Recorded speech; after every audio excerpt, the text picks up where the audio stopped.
Megyn Kelly is here, and she's doing, come up here, Megyn. She ripped a guy apart.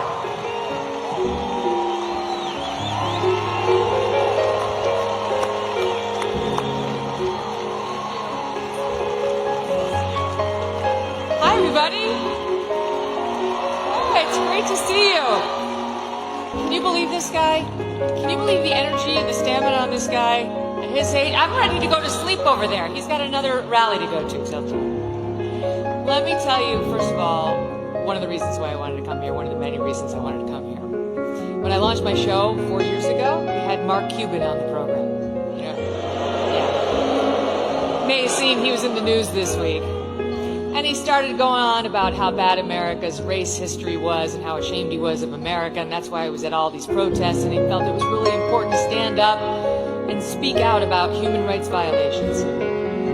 And then it got awkward when I asked him about all the money he was taking from China. And then he dropped a bunch of F-bombs, and I thought, I really enjoy this feeling of proving Mark Cuban wrong.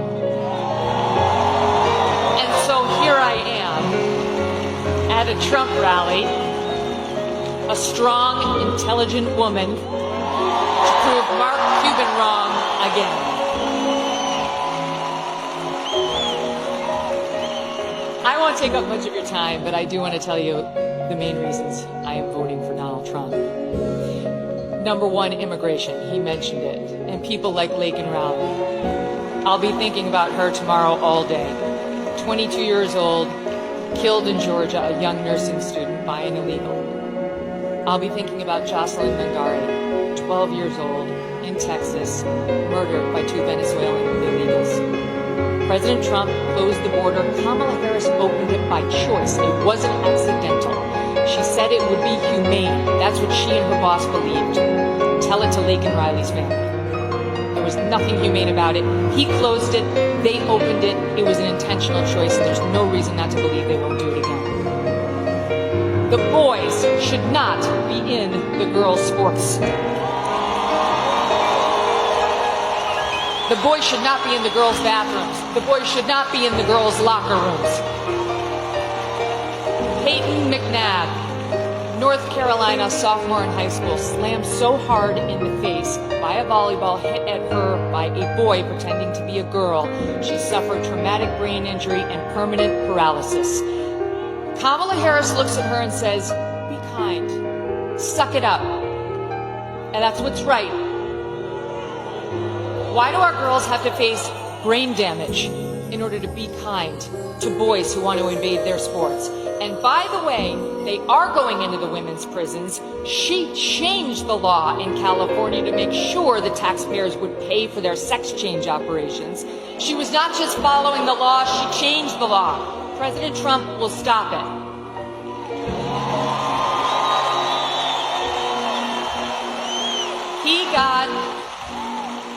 He got mocked by the left for saying he would be a protector of women. He will be a protector of women, and it's why I'm voting for him.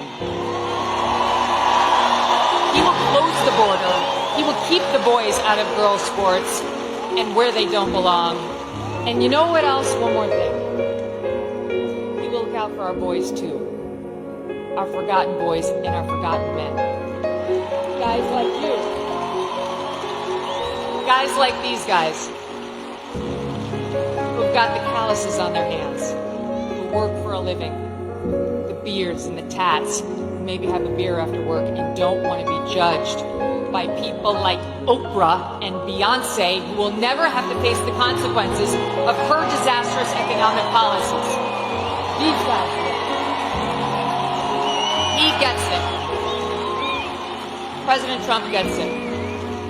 He will not look at our boys like they're second-class citizens. And ladies out there who want a bit of girl power in this election, let me tell you something. How can you win when the sons, the husbands, and the brothers, and the dads you love are losing? It's not a win. We care, young women and older, about the lives of our children, the safety of our children. And we need not get so obsessed with what happens when they're in the womb, that we forget about taking care of them once we're here and they're loved. Last point. What I don't want, what I don't think you want, is the left's version of masculinity.